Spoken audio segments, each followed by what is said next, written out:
Hello guys, welcome to my YouTube channel. फेरि पनि आज चाहिँ कहाँनिर आएको छु भने हामी चाहिँ रम्फूदेखि चाहिँ देन्ताम आइरहन्छु छु वेस्ट सिक्किम। अनि यहाँनिर चाहिँ तपाईँको पर चाहिँ यो चाहिँ गेजिङ, यो चाहिँ गेजिङ बजार, अनि यो चाहिँ देन्ताम जङ्गल हो। यहाँ माथि बस्ती रहेछ हो।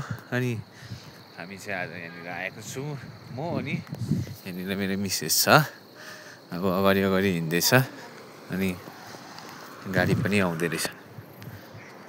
दिपावलीको छेकमा चाहिँ यहाँनिर मेरो मिसेसको दिदीको घरमा आएको। अनि यहाँ चाहिँ कत्रो चुच्चो डाँडाहरू रहेछ नि। ल त गाइस,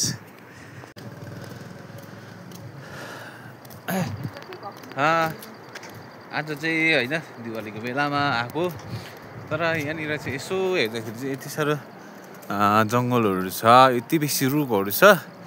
अनि यहाँनिर चाहिँ अब सिक्किमतिर हेर्नुभयो भने चाहिँ तपाईँले प्रायः जस्तो चाहिँ अब रुखपातहरू धेरै देख्नुहुन्छ। तर अब खै गुराँस, यहाँ माथि गुराँसको बोटहरू हो है।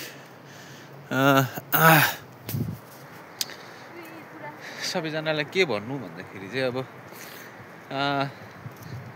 अहिलेको समयमा अब यतिका दिन भइसक्यो, घुम्दै फिर्दै हिँडिरहेको छु।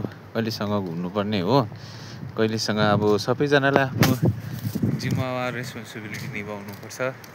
जब मान्छेकोमा आफ्नो रेस्पोन्सिबिलिटी आउँछ है, तब चाहिँ अब मान्छेहरू चाहिँ आफ्नो लाइफको बारेमा बुझ्छ भन्छ। तर अहिलेको चाहिँ के छ भन्दाखेरि चाहिँ अब हामी 30 क्रस भइसक्यो, अहिले पनि अब आफैलाई बच्चा जस्तो लाग्छ।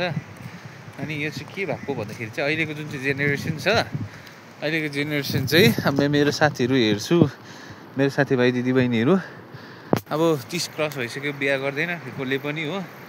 अन्त मलाई पनि अब 30 क्रस भएर चाहिँ अनि मलाई चाहिँ होइन अब के अरे, वाउ दिस इज द अब के भन्नु, देन्ताम। यो चाहिँ तपाईँको देन्ताम बजार रहेछ।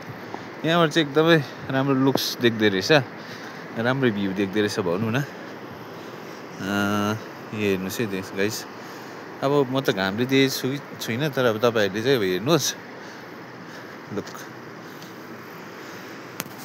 सो फाइनली देन्ताम आइपुग्यो हामी।